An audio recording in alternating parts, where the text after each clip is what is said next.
Welcome to Killer Women with your host, bestselling author Danielle Girard.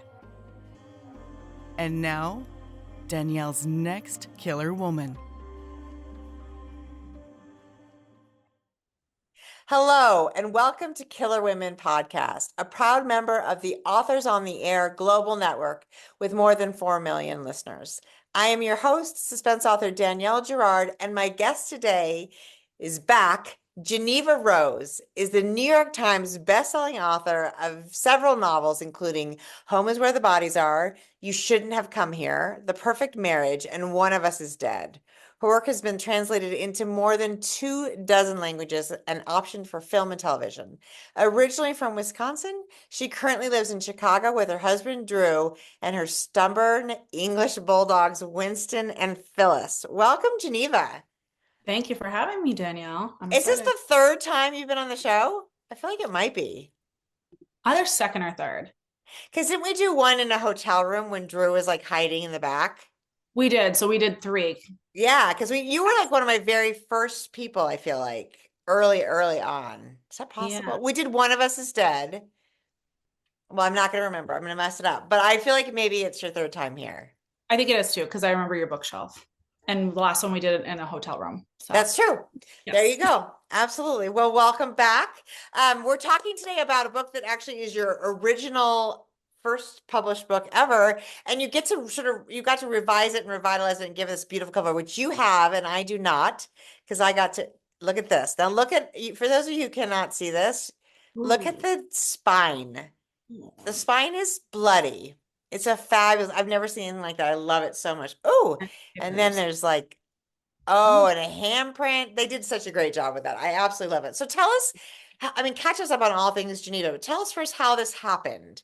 Because you kind of broke out with this book.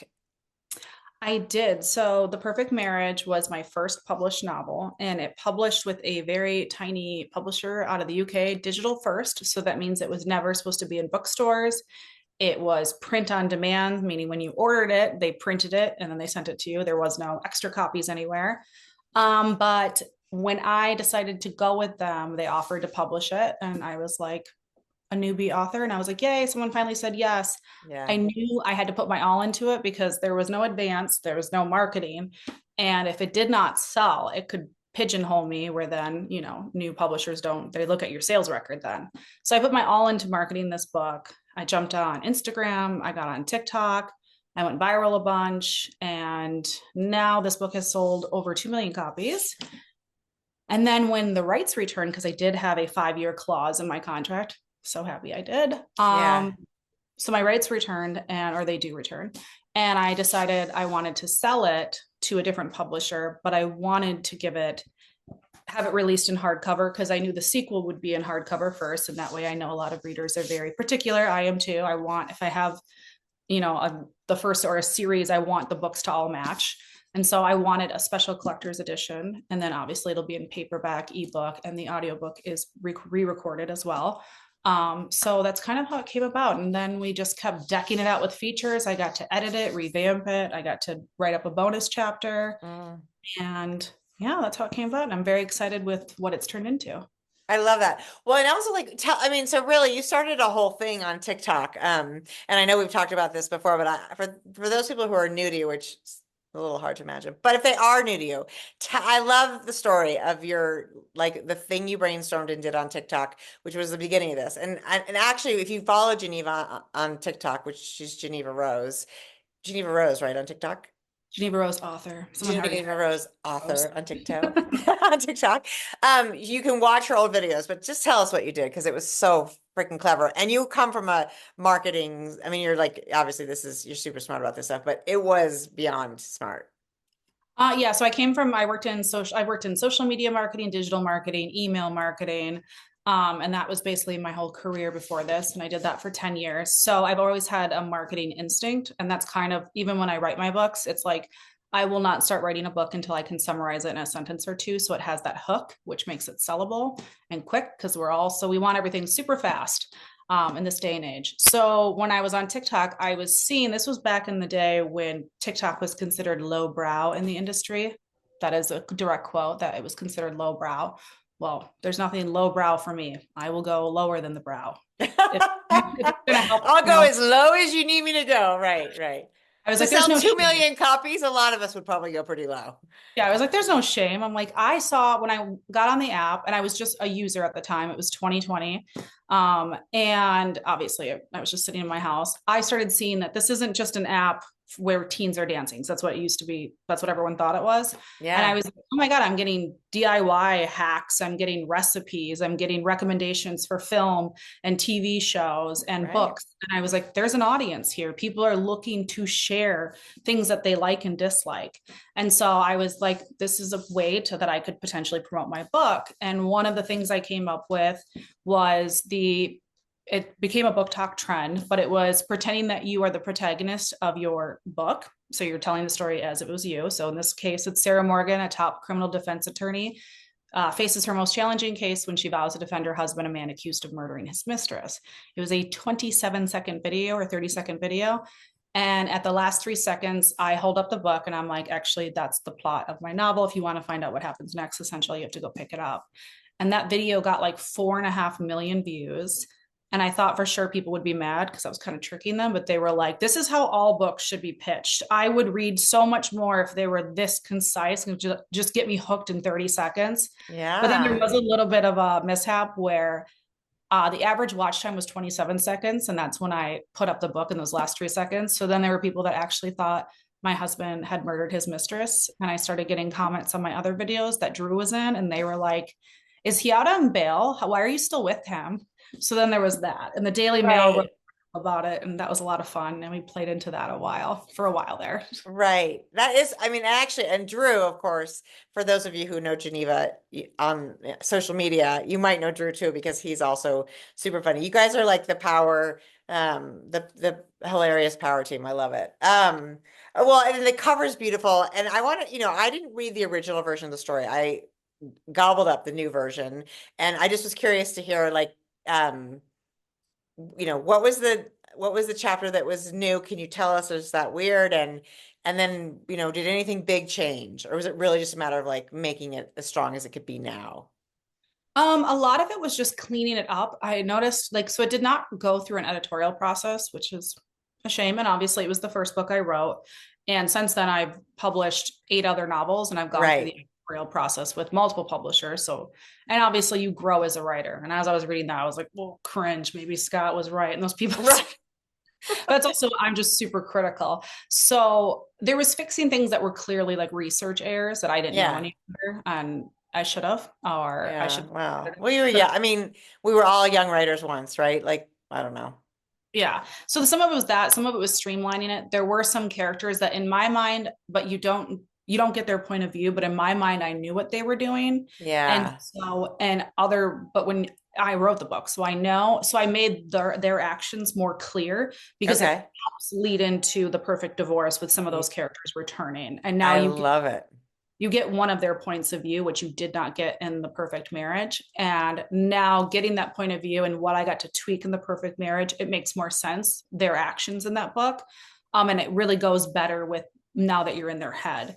So it was little things like that, little cleanups here and there. The bonus chapter I did is actually a scene from the book that happens off page. So now you actually get to see that scene. And then it has, for that one, and you get to be in the head of the character that maybe wasn't so honest. And now you get their honesty. Mm-hmm. It has, I know what you mean. I know. It has like courtroom illustrations with it. I know, right? I love that. Really cool that they did that. I can't wait to get my hands on a hard copy, because it's so beautiful. They did such a great job. So tell us what can you give us the 27-second or 15-second blurb on the perfect divorce, and when will we see that? So this releases November 26th. You also get the first 3 chapters of the perfect divorce in here. Oh, I love that. You'll get it in this one and in the other editions minus the audio. So you will get the first 3 chapters in the other editions as well. The perfect divorce is hard for me. This is like one that I can't like really give it to you, because it's like, it does kind of spoil the perfect marriage. But I'll say for those that have read the perfect marriage or are planning to read it, The Perfect Divorce can be read as a standalone because it does catch you up on what happened, but it's going to spoil the first book. Yeah. But basically, if you've read The Perfect Marriage, this book takes place a year after the perfect marriage ends. And obviously, at the end of that one, you know who the new couple is. And now that new couple is going through a divorce because one of them had a one night stand.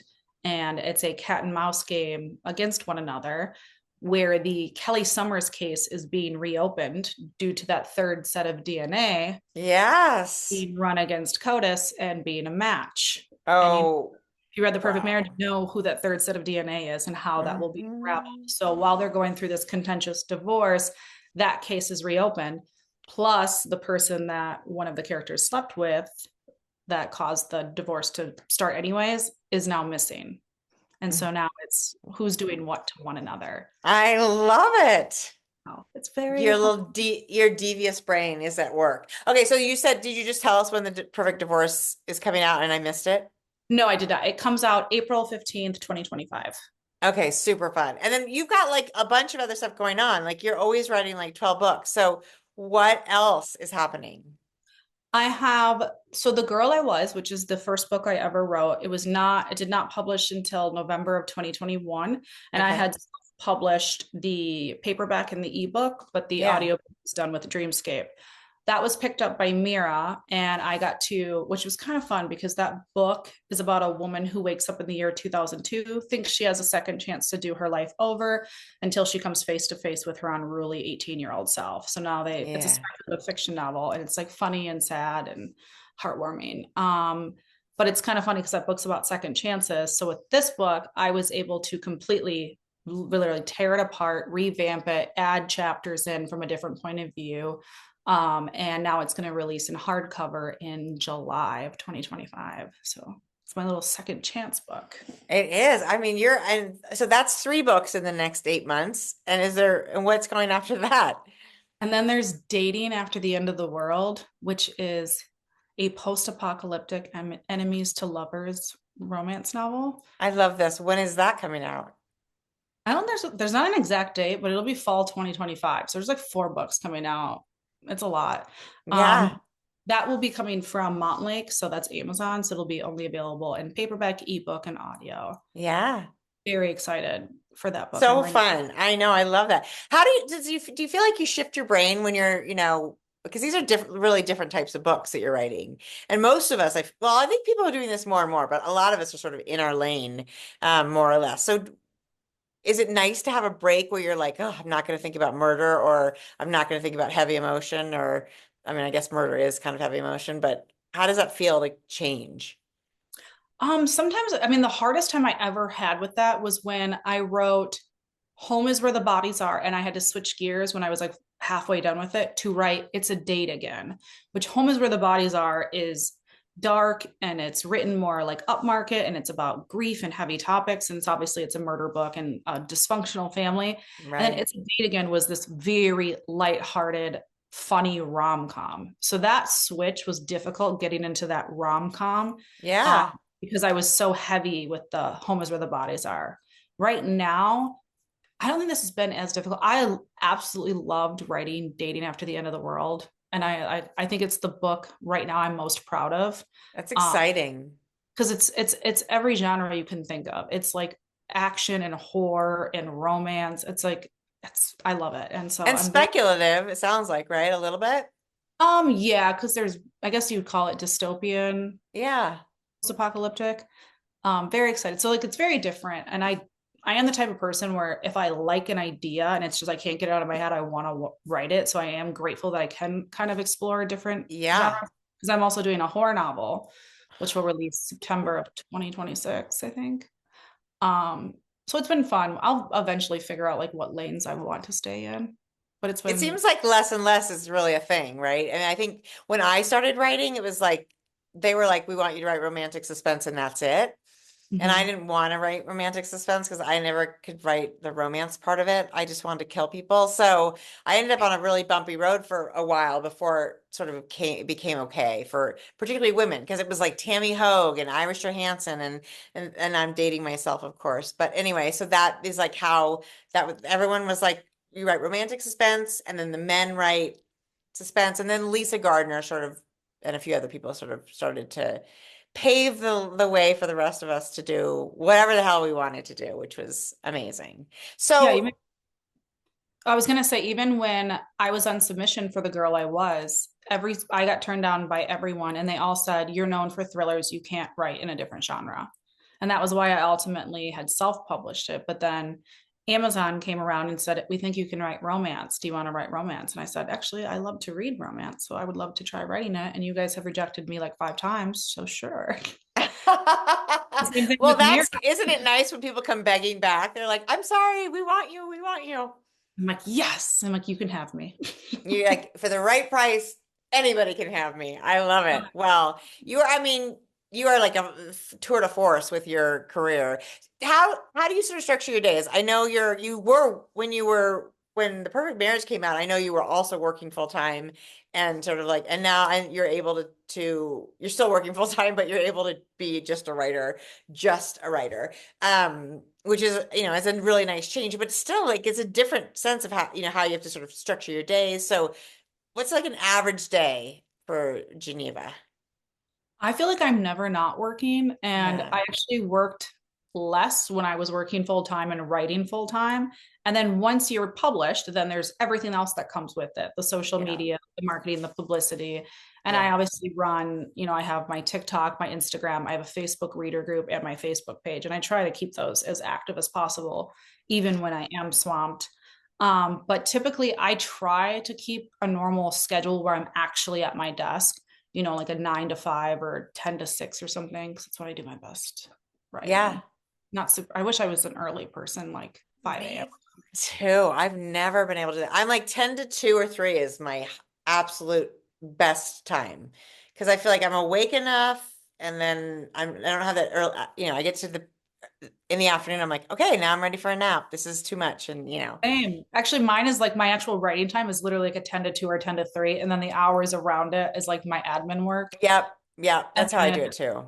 I do my social media usually at the very beginning of the day when my makeup is fresh. If I'm like, oh, I got to film some content today, I better apply my face. Oh my God. I know. I don't know. That is like, I think that's like in your DNA. And I've seen you at work when you put together the skits and stuff when we're at conferences. It's so fun. And I'm just like, yeah, I don't have that. I don't have that gene, but it's fun to watch you do it. And it's fun to see you online doing it because we feel like we all know you.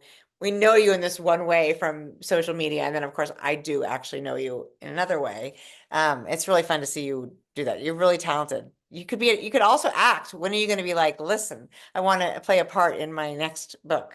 I want to be Sarah Morgan. They're like it's gonna flop. It's gonna flop if I No, it will. I bet you could play her. I could have when I no. was like when she was getting herself dressed and like I was like I could see, yeah, of course I could see that. No, I would need to lose like a ton of weight and then grow like 5 inches to be like this tall bombshell. Not Do you that. think she has to be tall? In my mind she wasn't like she was like fierce, but not necessarily. Of course, I have a thing. Don't Strong women don't have to be tall. Girl, Yeah, we can be right down here where we are and be I'm really five strong. three. I was Yeah, picturing her like 5'6" or something. Not super yeah, tall, like a little no. taller. I love it. Well, Not three like put some 3-inch heels on, girl, and you will be 5'6". So there you and go. they'll be like, why can't you act? I'll be like, I can only do it. I actually can only do it when I'm by myself in front of my own phone. So we're gonna have to clear the stage. I'm just gonna film my part of each scene, and then you'll have to weave in everybody else. I love it. I'm not editing that. Well, it's fun that you do it, and it does seem like a lot of work. I mean, I know from just keeping up my little own stuff that it's just a lot of work, and it's a real change. It's a switch of your brain when you're working. Do you work on more than one book in a day, or are you like Monday, I'm on this book right now, I'm gonna work on this? Because it would have to be hard to switch lanes with books too. I typically was working on one book at a time. The only time that didn't happen was when when Drew and I collaborated on Crime Time. That Yeah. was while I was writing Home is Where the Bodies Are and It's a Date Again. But I did switch gears, but I was only on that. But we could only write on Saturdays because he was working 6 days a week. So it was Oh, Saturdays was Crime Time. And I think the reason it wasn't hard was because Crime Time was written like a script. Um, yeah. a book. I think if I would have written 2 books at the same time, I have done that where I was writing the Kimberly King series, or I was editing one while I was writing the other, and my Sheriff Stevens made an appearance in the Kimberly King book. It was supposed to be a different sheriff, and someone flagged it. I was like, oh, whoops. You're Um, like, yeah, thanks for that. I know, right? That'd be really, really tricky. yeah. Otherwise, I did have it because when I have what I did, I have 4 books coming out in the next year.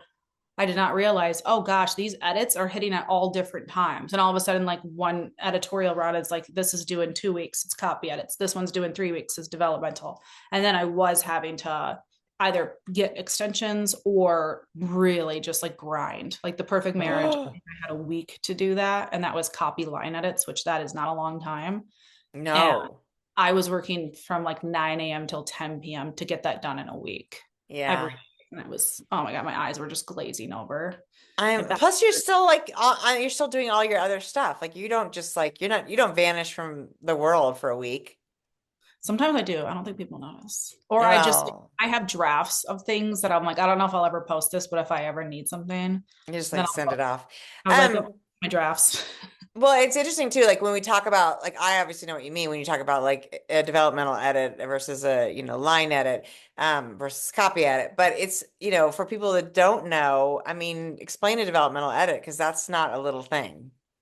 No, a developmental edit is where it's all of your big picture stuff. So all of a sudden, say your pacing is off and you need to slow it down or quick or make it faster. If you're plot holes, if there's a character that's not fleshed out, maybe you got to rip out scenes. I haven't really had to do heavy developmental edits on a book since, I mean, The Girl I did heavy because we inserted a POV. Yeah. Perfect Marriage, the original one, I ended up inserting several characters. So it's actually really interesting when people suspect those characters because they were not in the original versions. Hmm. And it was like 4 or 5 characters I inserted. And it was a beta reader I had hired, and she had told me, it's too much of a vacuum. Where are all these people that would be surrounding Sarah and Adam? And Yeah, that's interesting. oh, yes. And then I found it fun though. It felt like a puzzle trying to fix. Yeah. Yeah. Well, I'm just on like round 4 of major edits on a book, and I have never done so many edits in my entire, 16 book career. I cannot believe it. So Oh, yeah. I'm just like, whoa. But it's interesting. Like I think for the first time, there doesn't feel like a super tight time frame. Like, when I published like with Amazon, or it was like you said, you got like 6, Mhm. maybe 8 weeks to get something done. And now it's like, okay, well, turn it in January. And you're just like, wow, that's like, I've had since like August. And of course, That's what's going to happen is it'll be like the end of December and I'll be like, oh shit, it's due. I haven't gotten it done yet. So hopefully no one's listening to this that is trying to keep track of where my book is. But it's a fun, I like it a lot more than I used to. I used to sort of be like, oh God, another revision. And now you just sort of discover things about the book when you can go through it a bunch of times, which I think is really fun. I So agree. There are times too where I've like, released a book and then like if I've like listened to some of the audio, I don't really go back and reread my books, but obviously I had to go back and reread too because I yeah. ended up doing major edits on them. But it was interesting when I went through those. I'm like cringing at some of the things I wrote. And Well, that's another thing, right? We get better. That's why we don't want to reread old books. I wouldn't reread my first books. I mean, I would hope people would read them. That's awesome, but I can't reread them. I I was just, like, why is this book so popular? That's what was me. I'm like, oh my God. And the other one, I'm like, people cry when they bring me this book. I'm like, and because they loved it, I'm like, it's so bad. you're like, start with my new stuff. Start with my new stuff. So, okay, so you've got a lot of edit things you're doing because you do have like a Oh, bazillion books. I'm all done with edits now. All I have is one copy edit round for Dating After the End of the World. So now I will be working on my next So projects. can you tell us a little bit about that? And I know not everybody wants to share, so you can say no. No, I can't on the thriller because I don't have my idea planned out yet. So that one I Okay. honestly don't know. And it's because everything is usually I would already be in the middle of drafting that, but because of all the projects and there were a lot of delays that were happening. I can say for the horror novel, that one is called The Grass is Always Bloodier. And that'll be fall of 2026. And that one is about a family who moves into a new house. There's some potential haunting there where they think that the house may have been haunted because of a family that was killed in it. And then there's the neighbors across the street who are very off too. And basically everything, and they moved into this house, the family did. They clearly are running away from something. So it's a part of discovering it. And then kind of everything unravels after the neighbors get together for a dinner party. And I love that. That sounds really fun. I only wrote like the first 30,000 words. But I So know you're working on that one now. Oh no, I have to do the thriller first. That's due earlier. But you're like, I don't really know what the thriller is. That's hilarious. I have like several ideas, and it's usually like I will not write something and until I like can't get it out of my head. And it's like that's what makes me so passionate about it. And I think I have one that's calling to me, and I just want to flesh it out a little more, at least the twists and the characters, to see if this is what I'm going to go with. I would know by this point, but I think with The Perfect Marriage releasing and my focus being on that, plus all of the editorial rounds I just did for 4 books, I have not really been thinking next book. So I'm behind. Yeah.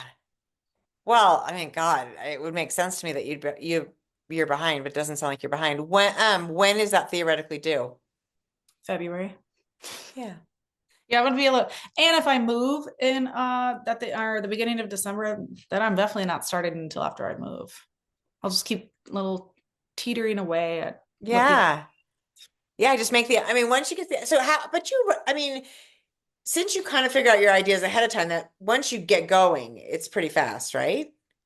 Yeah, because the way that I write, like first I want that hook. I want to be able to summarize it in a sentence or two. And then I write that synopsis, the back cover copy. I like writing that. And I will do character sketches. So I will know everything about my characters, their names, their backstory, even what they look like, if I have to describe what they look like. And then like setting sketches where I know where certain scenes are going to take place. I will describe it in detail. And then I do like half of an outline. I might outline the whole thing, but it's bare bones and just major points. Or I might just do half the book and then let the rest of the story breathe. So when I actually sit down to write, I've done all of my research. I have my characters, I have my setting, I have a basic outline. Yeah. And that allows me to write a book in like 2 to 3 months if I'm consistent every day. Yeah. Yeah. That's amazing. Yeah. And then it takes, usually though, you spend a couple months on that pre-work. Yeah, I mean, usually like a month or so. If I dedicate a month solid to like working on thinking about that and figuring it out, it depends how quickly it comes to me. Like when I do Home Is Where the Bodies Are, because I set it in my hometown and I set it like where in the same property I used to live, and a lot of like the characters were pulled from people I know, or just taking personality traits and quirks of people or whatnot else. So that one came to me very quickly. Yeah. Like, this one, if I go with the one idea that I'm thinking, it's going to have an ensemble cast, like one of us is dead. Yeah. And I know that will take longer because you're having to weave in so many characters in there. And what do you have a date for when that will come out? I believe then it would come out typically April of every year. So April of 26. April of 26, as long as I turn it in on time, which it's not looking good right now. Don't listen. She'll be fine. She's going to get it done. That's about when Pinky Swear will be out. We might be close to Pub Twins. Are you doing April? I think they're looking at April, May for 2026. So April's a good month. Yeah, I like April. Good. I like to hear that. Yeah, I don't want to do summer because if I do tour, then I'm like, it's so hot. That's so funny. You're like, it depends. Yeah, it depends on where you're going to go, but right. It's so true. If you had to go to like Texas and stuff. No, the spring seems great. I'm in it. I'm in for spring. That works for me.